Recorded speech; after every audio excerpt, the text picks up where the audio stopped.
अच्छा, भगवान के अवतार कितने हैं? सनातन धर्म में कितने भगवान होते हैं? जोर से, कितने? जोर से, कितने? सनातन धर्म में एक ही भगवान होते हैं और उन एक भगवान के अवतार बहुत सारे होते हैं। उन्हीं का अवतार है, एक अवतार है राम, उनका एक अवतार है कृष्ण, उनका एक अवतार है नरसिंह, उनका एक अवतार है वामन। ऐसे भगवान के 24 अवतार हैं। किन के अवतार हैं? भगवान श्रीमन नारायण के। अच्छा ये बताओ, भगवान साकार है कि निराकार? मैया, मैया जा रही हो? जा रही हो? टाटा। भगवान के कितने अवतार हैं? 24। भगवान साकार हैं कि निराकार? जोर से। मैया फोन पे पूछ रही हो कितने अवतार हैं? किसको लगाई हो फोन? किसी को बिठा के आई हो कि कोई सवाल ना बनेगा तो मैं पूछ लूंगी फोन लगा के? हैं? बात ना करो मेरी माँ। मैया, ओ लाल पीली मैया जा रही हो मेरी माँ? गंगा नहाने जा रही हो क्या मेरी माँ? जाओ जल्दी आना, नहा धो के बढ़िया। प्रेम से सुनो कथा, सुनो। भगवान साकार हैं कि निराकार? कैसे हैं भगवान? उत्तर दो। कैसे हैं? हैं? भगवान साकार भी हैं और निराकार। निराकार का मतलब है जिसका कोई आकार ना हो वो निराकार, और जिसका कोई आकार हो वो साकार। तो भगवान साकार भी हैं और कैसे? जैसे पानी निराकार है, लेकिन वही पानी जब बर्फ बनता है तो साकार हो जाता है। तो पानी निराकार भी है और पानी साकार भी है। ऐसे भगवान निराकार ब्रह्म हैं, पर वही जरूरत पड़ने पर आकार लेकर कभी राम, कभी कृष्ण, कभी नरसिंह, कभी वामन बनकर भक्तों पर कृपा करने के लिए वही निर्गुण निराकार सगुण साकार बनकर के प्रकट हो जाते हैं। बोलो हाँ। तो भगवान साकार भी हैं और सगुण ही अगुण ही नहीं कछु भेदा। साकार निराकार में कोई अंतर क्या है? निराकार है। हमारे भगवान इतने पावरफुल हैं कि वो जब चाहें साकार हो जाएं और जब चाहें निराकार हो जाएं। तो साकार आकार का कोई भेद नहीं करना चाहिए। भगवान के एक बार क्या हुआ कि वेद व्यास जी ने 17 पुराण लिखे पर शांति नहीं मिली। तब वेद व्यास जी को नारद जी ने कहा कि भागवत जी जब तक नहीं लिखोगे शांति नहीं मिलेगी। तब वेद व्यास जी ने भागवत जी की रचना की और नारद जी के कहने से रचना की। और नारद जी ने कहा कि भागवत में भगवान का प्रेम का चरित्र गाइएगा, प्रेम की करुणा की गाथा गाइएगा। वेद व्यास जी ने भागवत की रचना की और महाभारत के युद्ध से भागवत की शुरुआत की। अब मैं आपको थोड़ा महाभारत का चैप्टर सुना दूं। महाभारत, महाभारत कहां हुआ था? मैया बैठो मेरी मां। महाभारत कहां हुआ? जोर से। कुरुक्षेत्र। कब हुआ? आज से लगभग 5,500 साल पहले। महाभारत में कितने पक्ष हैं? 2, कौरव और। अच्छा, महाभारत क्यों हुआ? महाभारत क्यों हुआ? क्यों? क्योंकि कौरवों ने, क्योंकि वहां पर जमीन का बंटवारा ठीक ठीक नहीं हुआ। अक्सर महाभारत क्यों होता है? जमीन के बंटवारा ना होने से महाभारत होता है। भाई भाई का महाभारत क्यों हुआ? भाई भाई में लड़ाई किसके लिए होती है? झगड़े की जड़ तीन, जड़, जोरू और जमीन। झगड़े की जड़, बोलो, झगड़े की जड़ तीन। जड़ या तो मूर्खता होगी, जड़ता, जड़ मतलब मूर्खता। यदि आप मूर्ख होंगे तो झगड़ा होगा। तो झगड़े की जड़ तीन, जड़ मतलब मूर्खता, जोरू मतलब स्त्री, और जमीन मतलब जमीन जायदाद, खेत खलिहान। तो झगड़े की जड़ तीन, जड़, जोरू और। तो महाभारत का जो युद्ध हुआ, यहां क्या विवाद था? जमीन का। पांडव कह रहे थे कि हमें 5 गांव दे दो। पांडव कह रहे थे कि भैया हमें 5 गांव। मैया, पांडवों को कितना चाहिए था? पांडवों की सारी संपत्ति कौरवों ने जुआ में हड़प ली और कह दिया कि तुम 12 साल का वनवास पूरा करो। यदि 12 साल का वनवास पूरा कर लिया, 1 साल का ज्ञातवास पूरा कर लिया, तो हम आपका जीता हुआ सारा धन मतलब इंद्रप्रस्थ लौटा देंगे। और जब ये 12 साल का वनवास पूरा करके आए तो बोले कि अब हमारा इंद्रप्रस्थ लौटाओ, तो मना कर दिया। अपनी बातों से मुकर गए कौरव लोग, धृतराष्ट्र जी महाराज। तब भगवान बोले कि चलो पूरा ना दो तो 5 गांव दे दो। कितने गांव दे दो? 5 गांव। पर दुर्योधन वह भी दे ना सका, बोला नहीं दूंगा। और जब 5 गांव नहीं दिया तो क्या हुआ? अच्छा ये बताओ, महाभारत किसकी गलती से हुआ? किसकी गलती से हुआ? किसकी? मैया, क्या सलाह बनी? किसकी गलती थी महाभारत में? किसकी गलती से महाभारत हुआ? जोर से। द्रौपदी। चश्मा वाले भैया कह रहे हैं द्रौपदी की गलती थी। मैया पीली मैया, आप क्या बोल रही हो? किसकी गलती से महाभारत हुआ है? कौन? आपके पड़ोसी? पड़ोसी की क्या गलती थी? किसकी गलती से महाभारत हुआ मैया? हैं? पांडव, पांडवों की गलती से। सुनो, नहीं मैया मिली हैं अपने को, प्रणाम कर लो सब लोग। कह रही है पांडवों की गलती से महाभारत हुआ।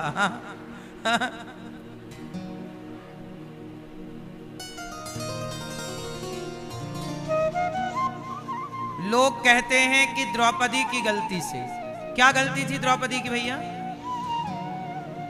हैं? अंधे का बेटा अंधा, ऐसा कहा था। तो ऐसा आपने कहां पढ़ लिया? कहां पढ़ा है? कहीं नहीं लिखा। द्रौपदी के बारे में लोग ऐसी अफवाह फैलाते हैं कि इसलिए महाभारत हो गया कि द्रौपदी ने कह दिया था कि अंधों के अंधे होते हैं। महाभारत में ये बात नहीं लिखी, ये तो टीवी सीरियलों में बताया गया है। टीवी सीरियलों में तो अपने हिसाब से बता देते हैं टीवी वाले। अब देखो आप लोगों का भी क्या जजमेंट है। आप लोग जज होते तो निर्दोष को ही फांसी पर चढ़ा देते। इसलिए भगवान का धन्यवाद कि आप लोग जज नहीं हैं।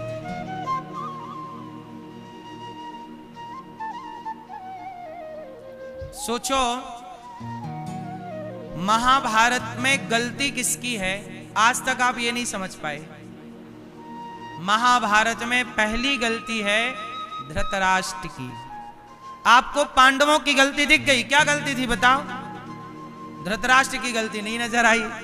द्रौपदी की गलती आप कह रहे हैं कि कह दिया कि अंधों के अंधे। चलो मान लिया, कहा नहीं, कह भी दिया कि अंधों के अंधे होते हैं। तो क्या इतनी सी गलती के कारण आप समाज में उन्हें नंगा करोगे? और दुर्योधन ने तो यही किया, निर्वस्त्र किया। आपको निर्वस्त्र करने वाले दुशासन की गलती नजर नहीं आ रही है। निर्वस्त्र करने वाले दुशासन की, दुर्योधन की गलती नजर नहीं आ रही है। आप भी गलत किसे कह रहे? जिसके कपड़े उतारे गए, गलती भी आप उसी की कह रहे हैं कि उसी की गलती थी। ऐसे में लड़कियों को न्याय कैसे मिलेगा? कल को किसी लड़की के साथ गलत होगा और वो कहेगी कि मेरे साथ गलत हुआ, तो आप तो उसका पक्ष लेने की वजह क्या कह दोगे? अरे तेरी गलती रही होगी। द्रौपदी की गलती क्या थी? कुछ भी नहीं। मूल गलती किसकी होती है? राजा की। और राजा कौन है? धृतराष्ट्र। और धृतराष्ट्र के सामने द्रौपदी के कपड़े उतारे गए। धृतराष्ट्र ने क्यों नहीं रोका? क्या धृतराष्ट्र को दो तमाचा, दो थप्पड़ नहीं मारने चाहिए थे दुशासन को? ए नालायक, क्या भाभी के कपड़े खींच रहा है? द्रौपदी भाभी लगती हैं। क्यों मैया? द्रौपदी क्या लगती हैं रिश्ते में? तो क्या धृतराष्ट्र को नहीं बोलना चाहिए कि क्यों रे नालायक, क्यों भाभी के कपड़े उतार रहा है? तो गलती किसकी है? राजा है। क्या राजा का धर्म नहीं था कि वो न्याय करता? पहली गलती राजा की, मतलब धृतराष्ट्र की। दूसरी गलती भीष्म पितामह की। चलो धृतराष्ट्र अंधा है, चलो दुर्योधन नालायक है, दुशासन मूर्ख है, पर पितामह आप तो समझदार हैं। आप तो उठाते अपना धनुष और आप तो दुशासन के गाल में 4 थप्पड़ मारते।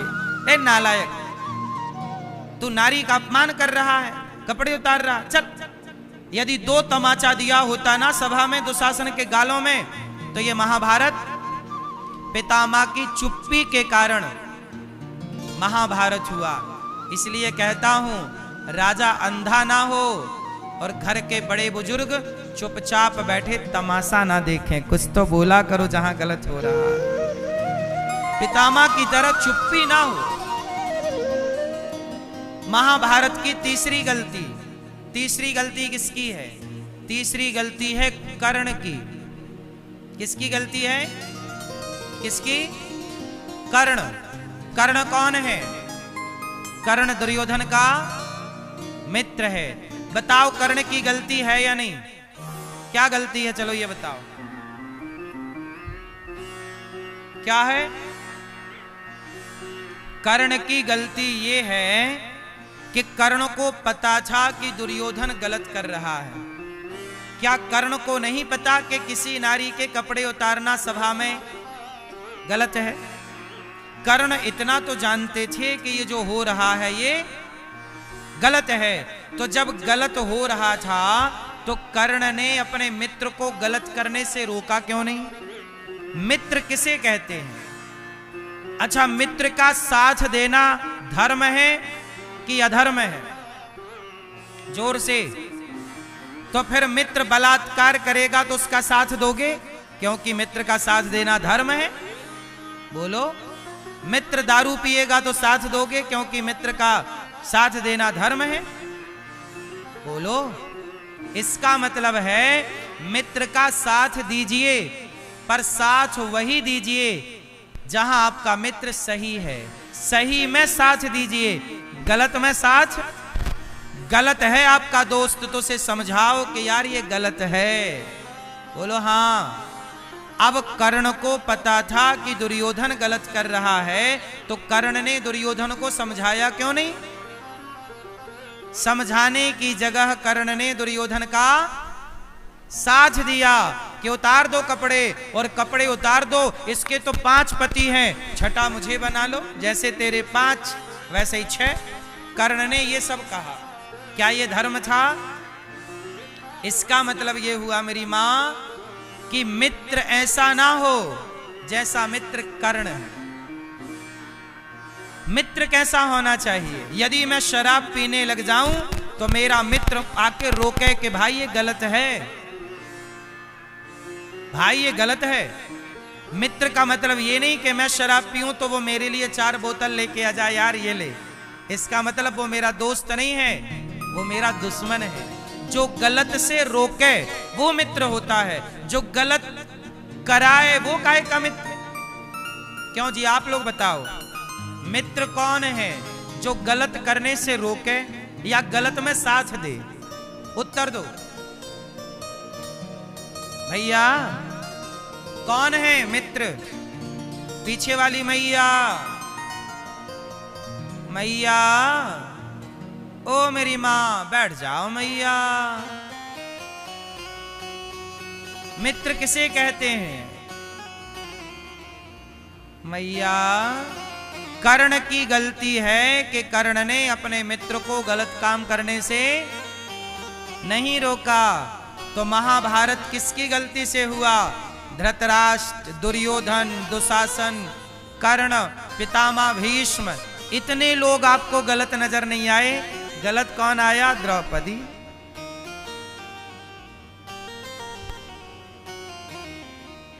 महाभारत क्यों हुआ? सही बंटवारा कर देते धृतराष्ट्र महाराज, पांडवों को 5 गांव दे देते, उनकी भूमि लौटा देते, तो ये महाभारत। इसलिए कहता हूं कि जमीन जायदाद तो हड़पा ना करो, कल भी हमने कहा था। अब महाभारत हुआ और महाभारत में ना 99 कौरव मारे गए। दुर्योधन की जांग तोड़ दी भीम भैया ने, और जब जांग तोड़ी और जब दुर्योधन भी मर गया, तब धृतराष्ट्र को लगी भूख। अब धर्मराज युधिष्ठिर बने राजा, और जब राजा बने तो अंधा अंधी जो धृतराष्ट्र गांधारी थे, इनको पांडवों ने ही रखा, और भीम भैया इनको भोजन देने जाते, और भीम थाली लेके जाते और धृतराष्ट्र को कहते, ए बुढ़ा ये लो भोजन। रोटी यहां से फेंक देते भीम भैया, ए बुढ़ा ये ले, ये रहा साग, और ये रही एक रोटी, और दूसरी रोटी ये रही। अब धृतराष्ट्र तो अंधे थे, अब धृतराष्ट्र ऐसे करते, भैया कहाँ रोटी? हाँ एक रोटी मिल गई, सुनो एक और दे दो भीम। तो बोले उस कोने में पड़ी है। अब वो ढूंढते हुए, अंधे तो थे, जाते और दूसरे कोने में रोटी उठाते, फिर आगे साग की कटोरी मिलती, फिर खाते।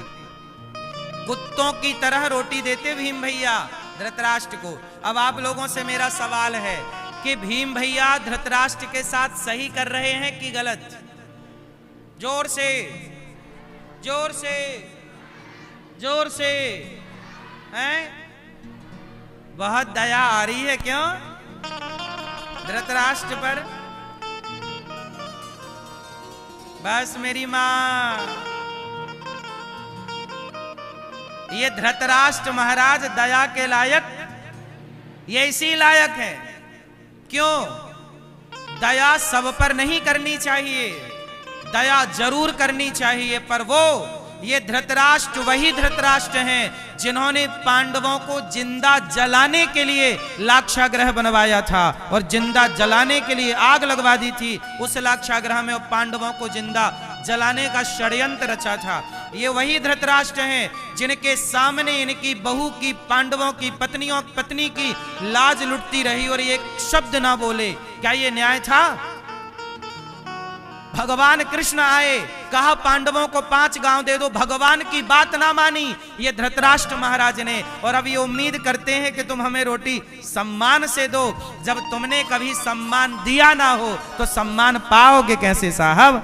सम्मान दिया है तुमने, तुमने पांडवों को जिंदा मारना चाहा है, जिंदा जलाना चाहा है, और अभी उन पांडवों से रोटी सम्मान के साथ चाहते हो। सम्मान दोगे तो सम्मान मिलेगा, सम्मान नहीं दोगे तो सम्मान। इसलिए धृतराष्ट्र की ये हालत के जिम्मेदार भीम भैया नहीं है, ये धृतराष्ट्र वही हैं कि धृतराष्ट्र ने बोला कि जरा भीम आओ मैं तुम्हें गले लगा लूं। वो गले लगाने के बहाने ना ये भीम को मार डालना चाहते थे। वो तो भगवान ने मोम का बना पुतला पकड़ा दिया तो इन्होंने चूर चूर कर दिया। ये वही धृतराष्ट्र हैं, ये दया के योग्य नहीं है। बस मेरी मां, दया जरूर करनी चाहिए। आप लोगों, हमारा देश गुलाम क्यों बन गया? हमारा देश गुलाम इसलिए बना क्योंकि हमने जरूरत से ज्यादा दया कर ली। उन पर भी दया की जो दया के पात्र नहीं थे। पृथ्वीराज चौहान ने मोहम्मद गौरी को 17 बार छोड़ा। क्या जरूरत थी इतनी दया करने की? 1 बार छोड़ा चलो, 2 बार छोड़ा चलो, 3 बार छोड़ा चलो, 4 बार छोड़ दिया, ठीक है दया कर ली। इतनी बार दया तुमने की, और जब तुम्हें उसने 1 बार पकड़ा तो उसने तुम्हें 1 बार मौका, जब उसने 1 बार दया नहीं की तो तुमने भी 17 बार दया क्यों की? मार देते ना मोहम्मद गौरी को तो तुम्हारी आंखें भी ना फूटती, तुम्हारी सिंहासन भी ना जाती और तुम्हारी पत्नी को जिंदा ना जलना पड़ता संयोक्ता को। आपकी पत्नी जिंदा जल गई। दया इतनी ना करना मेरे भारतवासियों कि उस दया के कारण तुम्हारी बहन बेटियों को जिंदा जलना पड़े। दया जरूर करनी चाहिए, पर कितनी, किस पर दया करें? दया धर्म का मूल है, पाप मूल अभिमान। तुलसी दया न छोड़िए जब तक घट में प्राण। हम ये नहीं कहते दया ना करो। क्या आतंकवादियों पर दया करना धर्म है? जोर से। आतंकवादियों पर दया करना धर्म नहीं, पाप हो जाएगा। इसलिए किस पर दया करें? धृतराष्ट्र महाराज दया के पात्र नहीं है। इनकी हिस्ट्री पढ़ो। ये भीम भैया इन्हें कुत्तों की तरह रोटी दे रहे हैं, ये भी भीम भैया का उपकार है। ये इस कुत्तों के रोटी के योग्य भी, इन्हें कुत्तों जैसी रोटी मिले ये इसके लायक भी नहीं है, लेकिन भीम भैया ने फिर भी दी रोटी इन्हें कि खाओ। जब आप हमारे साथ गलत ही गलत करेंगे और उम्मीद रखेंगे कि हम आपके साथ अच्छा करें,